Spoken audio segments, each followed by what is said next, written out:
Greetings and bienvenue, midnight crew. Thank you for returning to this broadcast. And welcome to new viewers joining us for the first time. If you like a video, then feel free to subscribe. Alright, so I promised a couple of stories a couple days ago. I've just been super fucking busy. These were just experiences that my mom told me about from when she grew up in eastern Kentucky. So if you've ever been up there, you know how fucking creepy it gets almost immediately. Trees fucking everywhere, building and whole towns like they've been given up for dead decades ago. Most everything is dingy as fuck. Nights are incredibly fucking dark because there's no street lights or anything, and winding up the side of a mountain road that's just barely wide enough for two cars to pass if one stops dead is just dangerous as fuck. As I said before, there's tons of fucking graveyards up there. A lot of them are just family owned and forgotten out in the wilderness. My grandmother was buried up there, and it takes a damned good 15-minute trek to get to her burial site. I have this branch of my family that, somehow, came into a fuck ton of money. But they also didn't want to leave their home. So they set up a fucking nice as hell house in the mountains, probably back in the 60s or so. My mom told me it was a fucking amazing place back then. All the rooms were spotless and clean, they had the coolest stuff, and they have a huge outdoor swimming pool. By the time I got to see it, it was nearly a decrepit mansion. The pool had probably not seen water beyond a rainstorm in years. Weeds had splintered and cracked the bottom and sides, and it was just full of trash. Right. Sorry about setting this up so much. Eastern Kentucky is nice and all, but it's always creeped me the fuck out growing up. I grew up in Lexington, but we'd go back up there every so often to visit distant relations and all. I hated every single trip and would try to hide behind my Game Boy every chance I could get. The creepiest part about this house was just its general enormity. It wasn't necessarily a mansion, but it had tons of rooms, a small second story, and a huge basement. As a pre-teen, I noped the fuck out and refused to fucking look around too much. But there was one room at the end of the hallway that they used for storage. These guys were crazy hoarders, and this room was stockpiled with tons of shit from the past century. I'm sure there's probably stuff in there worth tons of money. I've had my own experiences there, lights flickering off and on, things falling from where they were just sitting comfortably, weird sounds everywhere. Pro tip: never ask someone over there if their place is haunted. It more than likely is. There's few places to live, and these are buildings that have seen generations and generations come and go. If you think it's haunted, it probably is. So my mom got to live in this house when she was a teenager. It, for a while anyway, was probably one of the coolest places in town. But at night, she told me, it was like Amityville. Nearly every night would be the sounds of running footsteps down the hallway. Knocks on her door, she'd answer and no one would be there. They have this huge bathroom with one wall covered in a giant mirror. She'd said on several occasions she'd seen a figure standing behind her in that mirror while she'd be taking a bath, and a few times her hair being pulled. At night she could just make out the dark silhouette of a man standing at the foot of her bed with his back turned to her, staring into her vanity. She could never work up the courage to look into it herself and see what he was looking at, or worse, if he were glaring at her through it. One night my mom awoke to a feel of pressure at her feet. She saw something scurry by and hide quickly on the other side of her bed. She sat up to try to make sense of the situation. When she did, a pair of clawed hands reached up and she saw a pair of gleaming eyes at her side. She jumped up and ran out of the house, spending the rest of the night in her car. When she tried to talk to anyone about it, they'd just agree and say they had seen things but didn't seem to mind. It just seemed so easily accepted, or rather expected. After all, they grow up with stories about skinwalkers, about Indian burial grounds, and ghosts wandering about mountain trails. When she was younger, she lived in a smaller, dilapidated house on the top of a hill with the nearest neighbor miles away. Off to the side was a trail going up into the forest and the mountains. One night she heard a loud thumping and a chorus of chanting outside. She looked out the window and saw a procession of dark shadows walking together up the trail. When she told her brothers, they just told her it was nothing and to stop being such a baby. She's the youngest of 4. But this happened over and over again over the course of months and at the same time every night. Eventually she got one of her brothers to see it with her and they decided to investigate and follow. They waited and waited, watching the clock. When the sound started up again, they looked outside and saw the black mass of figures starting their march. When they walked outside, though, the figures vanished, but the sounds continued to echo throughout the hills and valleys. She saw the procession one more time before they stopped completely. She thinks that it was a ghostly group of Cherokee heading out on the Trail of Tears, or those that refused to leave. My uncle won't talk about it and denies it to this day. Eastern Kentucky is fucking creepy. I'm currently in West Kentucky, but all of my mother's family is from far East Kentucky, Jackson, Hazzard, that area. I visited some of her cousins back about 20 years ago, in Hazzard, and they still did not have running water. There was a little family cemetery up on the hill. They were Combs, that was super spooky. The kids that lived there told me they heard and saw all kinds of scary shit in those hills. Their mother told us a story that happened in the house I was staying in there with them, about her mother being very ill, and she would sleep with her at night, just to comfort her. She said the night that her mother died, she woke up and saw what she thought to be a small black bear walking around the bed, silently staring at her mother. She said she was so scared she couldn't scream or move, but that it just paced around the bed watching her mom. She said she eventually fell asleep, she guesses, or passed out from fear, but when she woke up a little bit later her mom was dead. Continued about Eastern Kentucky, Jackson area. My grandfather always used to tell me a story that his grandfather told him, about that area of Kentucky. The story went that he, my great-great-grandfather, was riding his horse home late one evening and came to a part of the path that was always very unsettling. The horse never wanted to go through that part of the path. He said this was a heavily wooded part of the path, with trees making a canopy above for about a quarter mile. He always had to gouge the horse to make it go. Anyway, that evening the horse was acting even weirder and actually tried to buck him off. He eventually got the horse to go through, and when he did, he said about halfway through the canopy something dropped down from the trees onto the back of the horse and wrapped its cold, clammy arms around him. He said it squeezed him and he could feel claws on his stomach. The horse took off like a bat out of hell and he fell off and started running for his life. He said he felt like whatever it was chasing him, but he never looked back. He ran into the barn. I always assumed it was his, but not sure, and hid and literally thought his heart was going to burst. He said he hid until morning and never found the horse. That story used to absolutely scare the daylights out of me. Funny thing was, years later I ended up reading a different account of the same type of attack, in a book of Appalachian ghost stories and legends from that area. Fucking creeped me out whether it was true or not.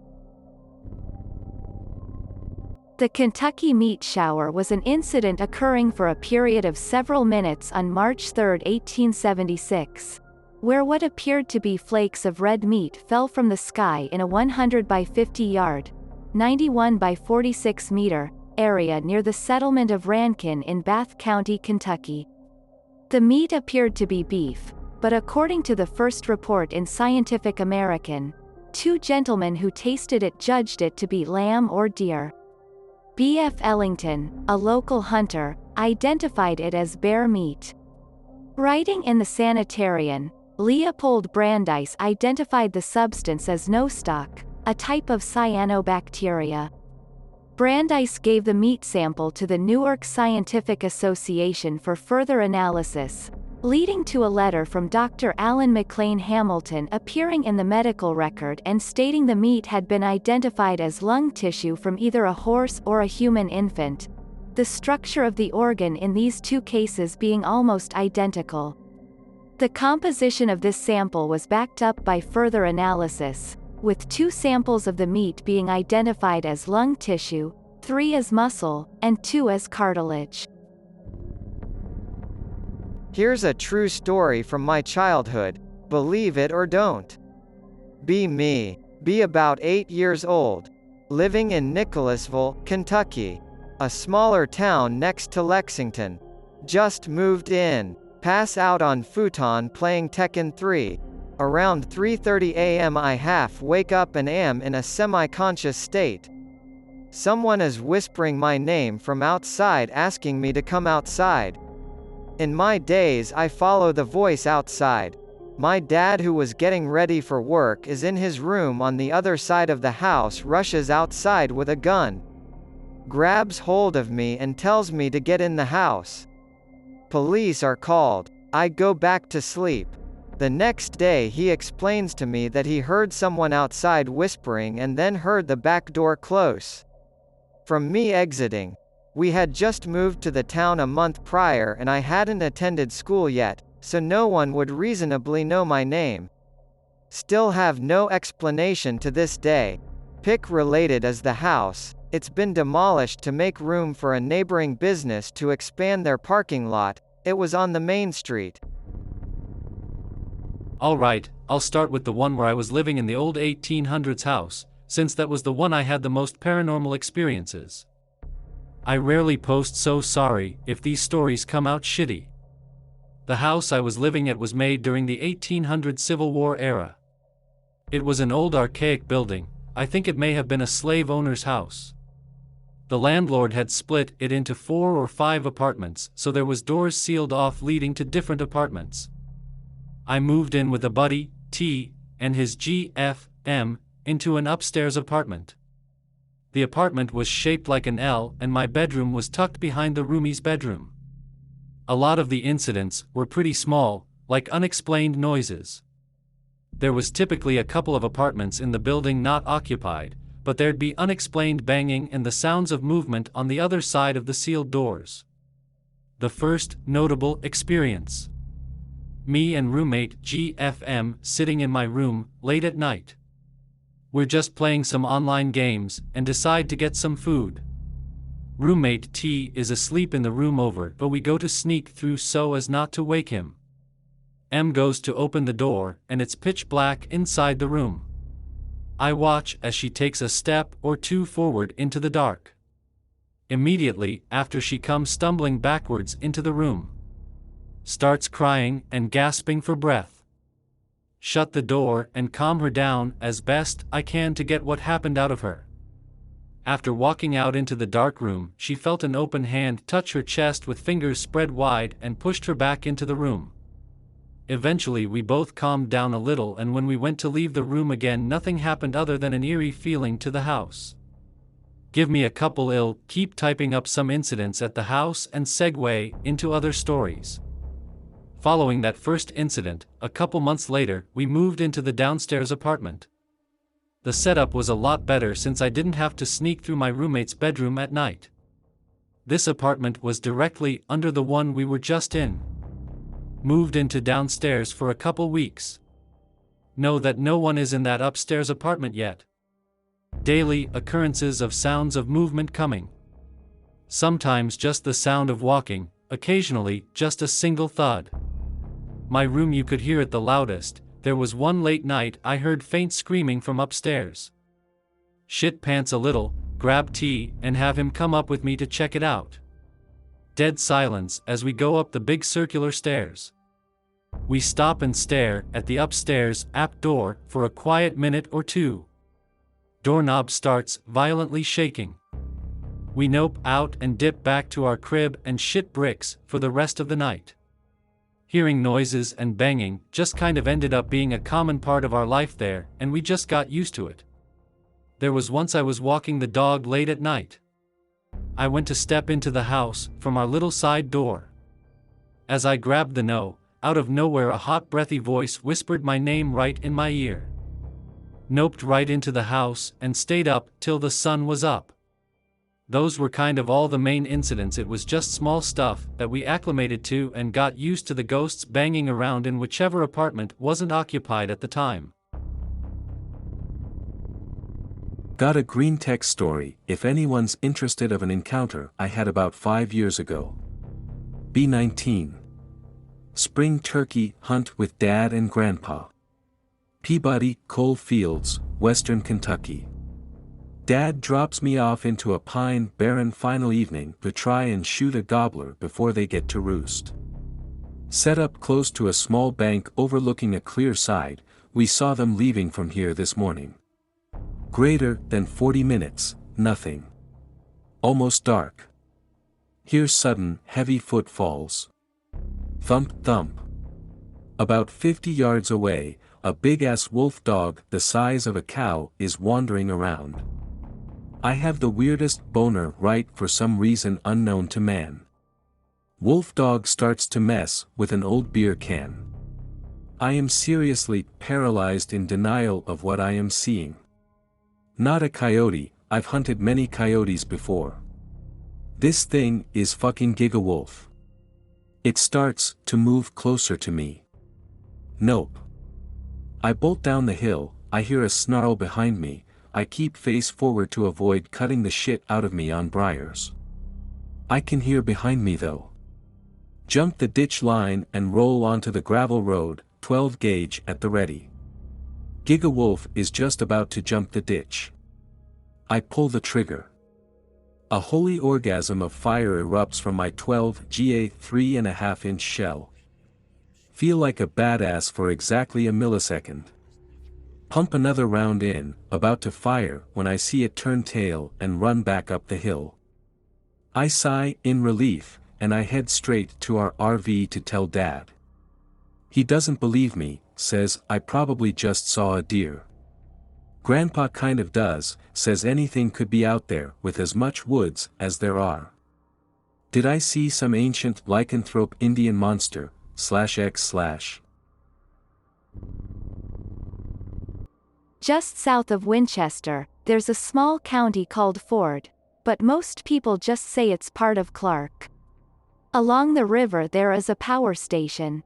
The whole area around it and the road it's on is very eerie. Abandoned houses all around it. Like a whole neighborhood.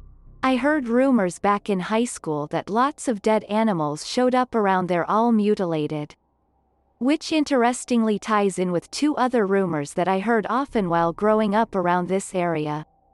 One of which was the rumor of several Satan-worshipping congregations and churches near the river and in the deep woods around the area, way past where you'd see normal people living. But more interesting to me are the tall tales of river goblins, that I heard a lot from fishermen.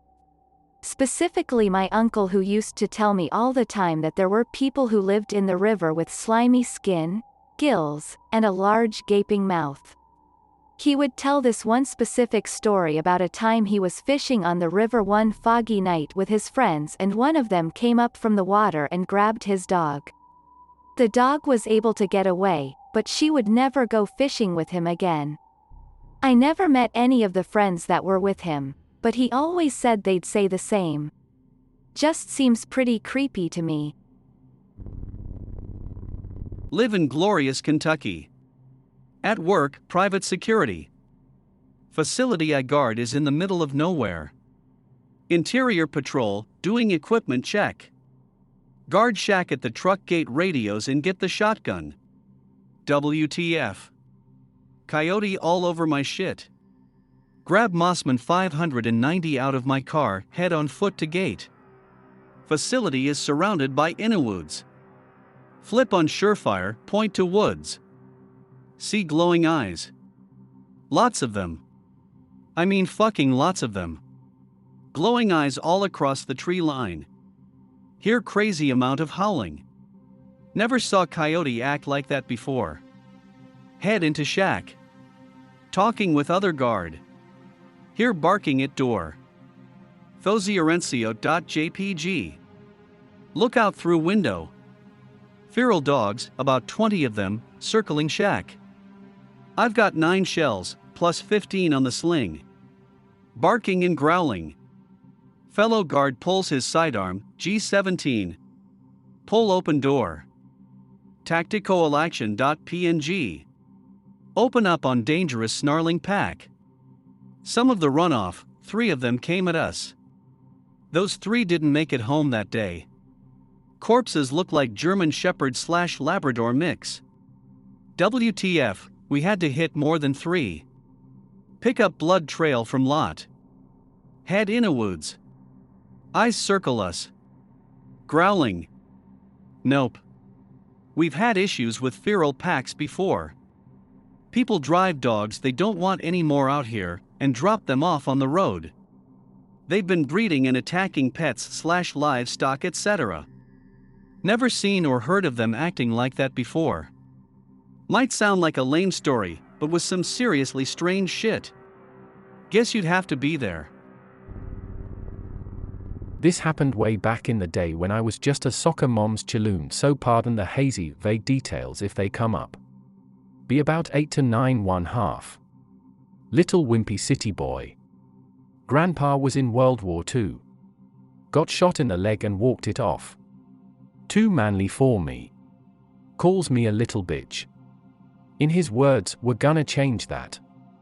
Mom doesn't know any of what he said.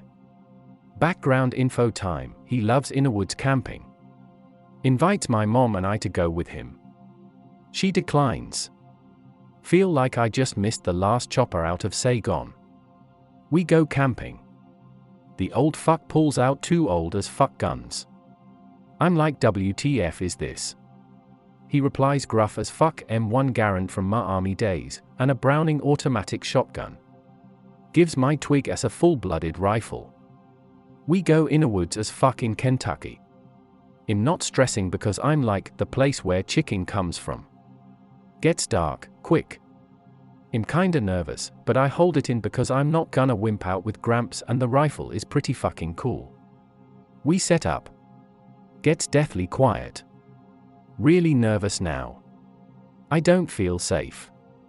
Finally say something. You finally feel it, huh? True fear. They are out there, at least 2. What's out there? Them. Descriptive as fuck.jpg. Anyways, I'm shitting bricks, mortar and shingles. Hear rustling. Immediately have rifle up. Hear low growling. Gramps lights up flare out of nowhere. Silhouetting this giant bear, Bigfoot, Wolverine type thing. I shoot once. Miss. Cry from recoil. Shoot again, this time from hip. Hit in arm. Howls like fuck. Shoot again. Miss. Meanwhile Gramps is smiling like a madman. Empties like 3 shots into another one of those things. Don't know what happened to his, as I was more focused on mine. Shoot again. Hit. By now this thing is running at me angry as fuck, so in my terror I let off the remaining 4 shots. Hit every last one. Gun goes ping. WTF does this mean? At last second Grandpa hits this thing in the dome piece with 12 Gar Fury. Survive. Leave. Never tell anyone. I'm a man now, K. Much later. Be 18. I'm now very fond of stopping power because I don't want to have another ping encounter with shit still running at me. 30-06 is best 30. Understand how guns work now. Gramps believes I am man now. Lets me hang out with his army buddies. He's like 70 at this point. Buds are also 60, 70s. Why do I hang with these old fucks? They propose some redneck type shit where we all drive out in the woods and kill some deer, illegally. I'm like, fuck it, might as well. Out west so I'm not so scared of things from Kentucky. Have big ass rifle syndrome so I'm cocky as fuck. We drive all the way out to Colorado in some beta ass Ford F-150s and RVs. We get out. They all just set up snares in like 30 seconds. It's still daytime, guys, what are you doing? Gramps replies, you didn't think we were actually hunting deer, did you? Nope.pg. Yeah, Anon, you're ready for the real deal. WTF is real deal, wasn't that last time? Yeah, these buggers are faster and clever. Hands me primitive as goggles that aren't NV, but help in the dark. Hands me sheet of paper, tells me it's the challenge. Why didn't you just tell me it? Because then they would know, they are watching us right now. What's watching us? Them. Still descriptive as ever. All his friends start pulling out big-ass guns. Dwarf my M1. LittleDick.jpg. We set up camp. Starts getting dark. Gramps is like, they're coming soon. My ass is like Defcon 0 with a heart rate of 202, scanning constantly. All of a sudden a squirrel carcass is flung from trees. My candy ass is scared shitless. See one of those fuckers, like a bent-over human, but bony as fuck and tall. About 100 yards up a gentle hill. Try to blast his ass. Miss. Lets out this growl like a death metal band. Shit concrete and rebar, no bricks this time. Hear a cacophony of noises from the woods. Almost like deranged fans at a dogfight. In this time I've lost vision on Senor Skinny Body. Start frantically scanning again. See him standing with another one. Eyeing us. Aim. B5. Hit. You sunk my battleship. I kid you not, okay, the thwack this thing made when I hit it sounded like when you crack a baseball bat. Its head just splatters. Try for other one. Miss. I have bad aim. In meantime Gramps and the 95th Retirement Home Corps start hitting other things. They move back into the woods after about 3 confirmed thwacks. Rest of night uneventful minus noises of wounded things. Never top back. Tell the locals about this one. Laugh at me for being a bitch. Seriously, what is wrong with you people? Leave. I didn't ever go on a trip with my grandpa until the day he died after that. This happened last July in Kentucky. Be night fishing in a small lake literally like 50 yards from Ohio River alone at 3 a.m. Hook quite a few decent-sized catfish. Switching from river to pond and throwing all the big cats I catch into pond so I can catch them later. I'm about 30 miles from the closest town, which maybe had 5 people living in it. No stores or gas for about 50 miles.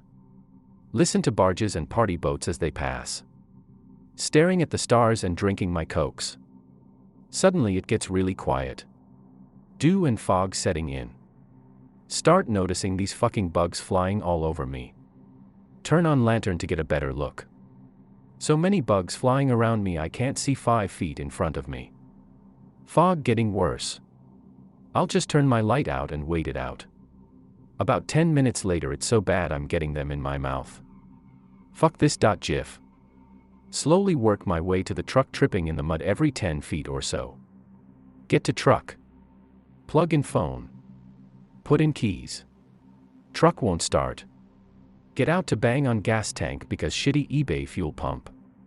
Truck starts blasting California Dreamin'.mp3 at an ungodly volume and scares the piss out of me. Turn radio off and go back out. Tookie.gif.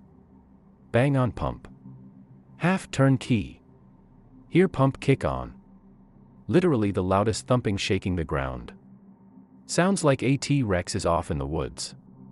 Hop in truck and turn off dome light. Silence. Start truck. Turn on headlights. See big walking tree thing with antlers, pick related. Get the fuck out of there ASAP. Have night terrors about being mutilated alive for weeks after. I refuse to go in a woods at night or night fishing with my buddies anymore and they think I'm full of shit. Sitting at home, chillin'. I'm home alone one fall evening, Kentucky backwoods. I look out the window and see one of those black-headed vultures. To preface this, these bastards had already gotten a few calves and a friend's small dog. Cunt. Grab rifle, shoot its head off at couple hundred yards or so, far enough away that it couldn't hop to me with its head gone. Sit out on the porch just looking around. Start hearing this noise, pretty distant at first. It's this dry raspy clicking noise. Best description is that it's like the sound a car makes when it's turning over, but very organic and very guttural. Half ignore it because it's a vulture, right? Wind picks up. Bull in the next field starts making attack noises. Lolwit. I hear him ram a fence and jump around all crazy. Grab bigger rifle and my shotgun vest. As I'm walking out, I can hear the clicking noise again, this time much louder. Bulls going apes hit, then the whole hillside. Cattle going ballistic. All that same distress moo. Hello. All the while the clicking persists off and on, slowly growing in intensity. Bull's paddock's empty. He's still going crazy. I begin to notice couple vultures flying around and some sitting in trees. Look in the distance and every tree is full of vultures. Look up. Massive ring of them flying over me. Directly over me. Like there's so many it's casting a huge shadow. Super high too. Wind is still crazy. Clicking still growing. I take a few pot shots at them with birdshot, fuck all happens.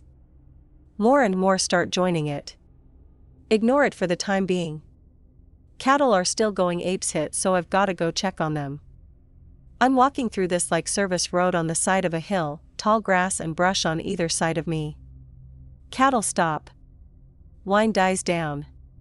Clicking noise is crazy loud. Sounds like it came from behind my head. And again. Vultures still flying directly over me. Clicking noise again, but this time it's unbearably loud. It sounds like it's coming from my ears. Shoot the brush for some reason. Began doing rapid fire at the birds. Even with the wind gone, birdshot has minimal effect. Use 1 or 2 buckshot out of anger. Nothing. Clicking stops. The ring slowly begins moving down the hill, then down the valley, and as it does it slowly thins out. In before they don't kill cattle. Look up black vultures killing cows here in KY, it's not as common now cause we're shooting all the cocksuckers. The city dump is full of them now though. A kid got attacked in my hometown one day. The most based people you know. Be my grandfather. Get lung cancer from Agent Orange, the fact that you smoked filter-less Camels until the day you died, and worked in Kentucky coal mines for most of your childhood. Have 7 confirmed killed in Nam. Make a career in breeding killer Dobermans and selling them to police agencies all across the planet. Live in New York and actively break every firearm law just 'cause you got bored. Now, be me. 10 years old. Have liberal father who adamantly refuses to teach me how to shoot. Me and my dad get in an argument over letting me shoot. An argument happens in front of Grandpa in his house. Grandpa ain't having none of that shit. Goes in his closet and gets a single-shot bolt-action Marlin .22 and a few empty beer cans. Anon, get your shit, we're going in the backyard. Dad is having a spurg out, but I'm just happy I'm gonna shoot something. Grandpa lives upstate and had a few acres, so we hide in the furthest part so Dad won't find us. Blow away some Heineken.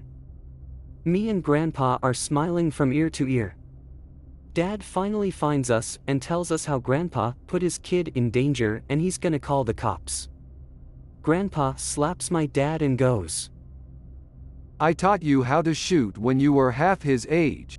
You should be embarrassed I'm doing this and not his own father. We leave and Dad is silent the rest of the way home.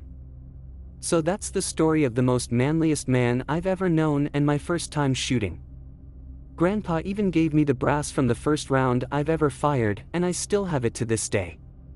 When he died, he also left me all of his guns, most of which were unregistered handguns. I live in New York, and non-legal semi-auto rifles. R.I.P. this legend. Pick related is the brass. I'm from Kentucky and it's fair to say I am a country bumpkin. If not, I am damn near close. I am more at home outdoors than anywhere else. I feel suffocated if I go to the city. I love fishing, camping, hiking and of course hunting. My family is the same, and we're all very close-knit. So once or twice a year we have a hunting trip. The big one, as my dad calls it. It's me, my dad, my brother, my uncle and cousin and my grandpa. Now we all love to shoot and own a variety of firearms, but we have this rule that we take simpler guns. Basically no automatics, no laser sight scopes, number 30 round magazines. Basically bolt-action rifles and single-action revolvers, and my granddad uses a bow and arrow. Those are always fun to shoot, but it's too easy cause then it's all spray and pray and you fuck up the meat, according to him. Granddad is a Nam vet and as one tough SOB we could drop him in the woods for a week and he'd stay for 2 just to spite you. He also knows the woods like it's his backyard. So we spent a few days mapping out where we should go. Old spots, new spots, what we should explore. So my granddad points out this spot literally right off his property, says he hasn't been there since he was my age and we should go there for nostalgia. So we get our stuff, put it in one camper.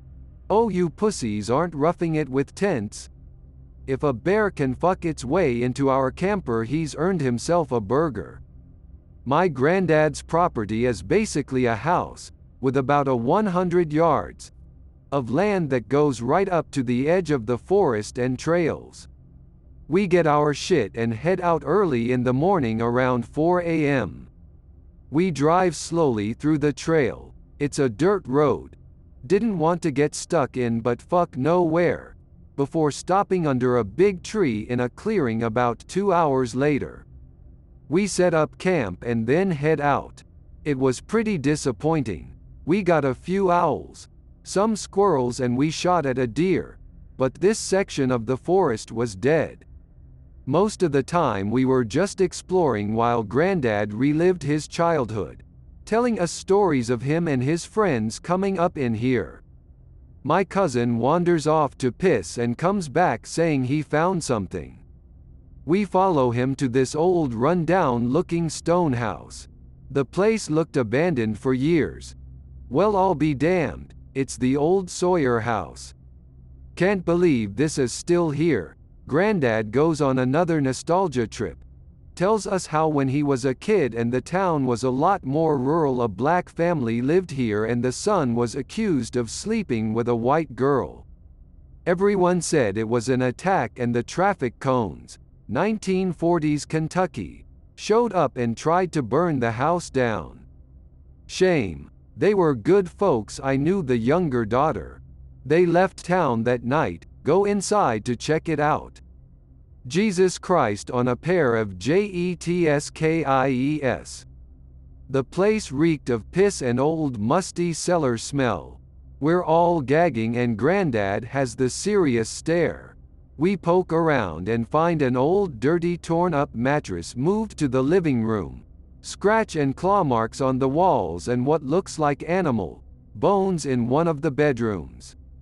Uncle says how we're in something's living quarters and we should leave before it gets back. Nah. Everyone wants to poke around some more, even Granddad, who hasn't been in this house since he was 15. Keeps ranting on how everything was just how they left it. They just packed up and ran. We come downstairs and my dad is sitting by the window with my uncle. Finished? Yep, good, let's head back before it gets dark. His face suddenly drops and he fast walks over to the window. Phil, Uncle, did you see that? Uncle is stone-faced, scanning the trees. We all rush over. Don't quite see it, but definitely see a figure moving in the trees, and the bastard was huge. It backsteps into the darkness and we're all just like WTF? We debate on what to do next, and suddenly a bird hit the window. Shine my flashlight over. It was a bird. They're a handprint on the glass. The handprint is way too fucking big. The fingers are twice as long as normal. Everyone starts arguing about whether or not to stay, and we starting hearing something hitting the roof. Whatever it was throwing rocks at the house. We go from window to window trying to find it. My cousin and uncle go into the kitchen and I hear one of them shout, "Holy fuck." So we run in and they have their rifles aimed at the window. There was some condensation in the middle of it, like something was breathing on it.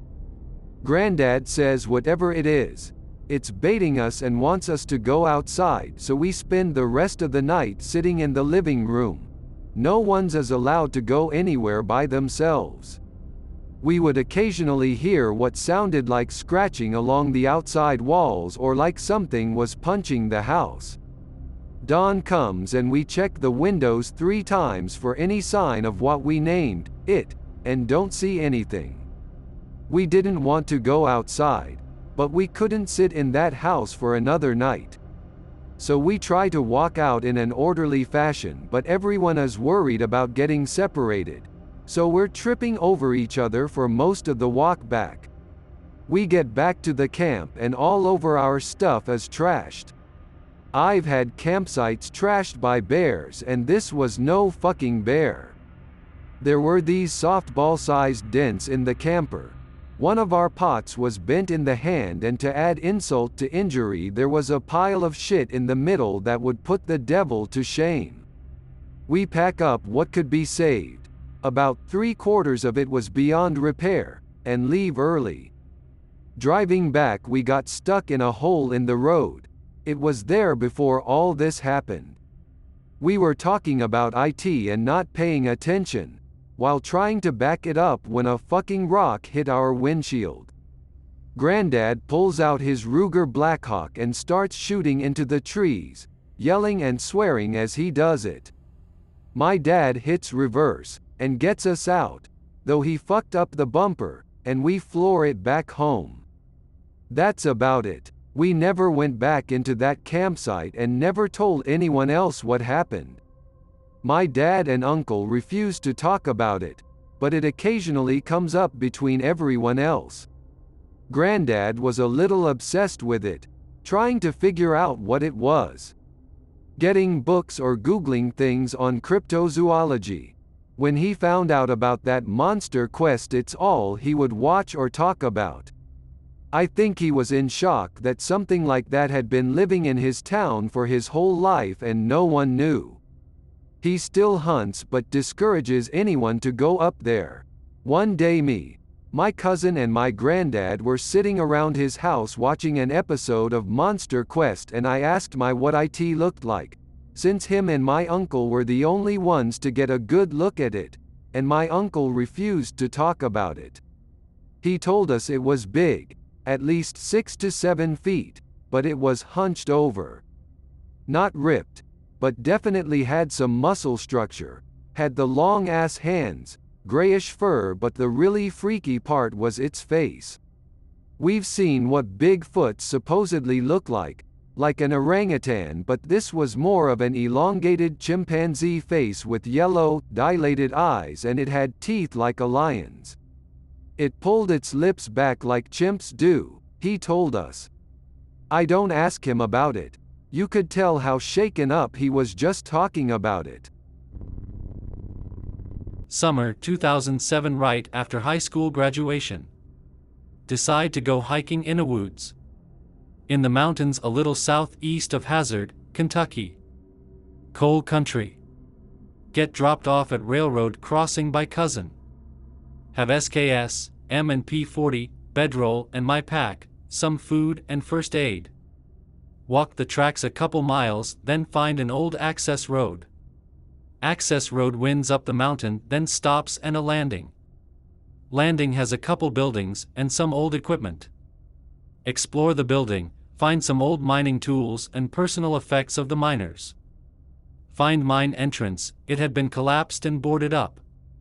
Getting dark, decide to make camp. Cook some food, eat and try to go to sleep.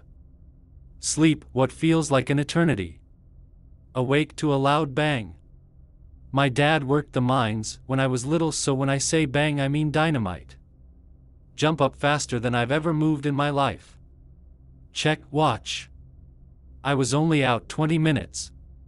Grabs SKS and flashlight. Sweep the area, scared shitless. Everything quiet, no bugs, nothing. All of a sudden hear faint metal on rock sound. WTF.jpg. Calm down a tad, get up and try to locate sound. Leads me to mine entrance. Hear faint clack, clack on the other side of collapse. Then hear a loud clack down the hill away. Follow noise. Find old ventilation shaft with a few boards across it. Hear clack, clack, clack. See a light in the shaft. Against my better judgment I move the boards and venture in. Walk about 100 foot in. And round a bend. Standing maybe 15 feet from me is a miner, picking away at the wall. I just stand there shocked. This mine has been closed almost 50 years. He picks at the wall again, hard, then just vanish through the hole in the floor. All of a sudden scream, followed by a thud. Nope the fuck outta there, down the access road and back down the track. Run a total of 5 miles before I reach a road.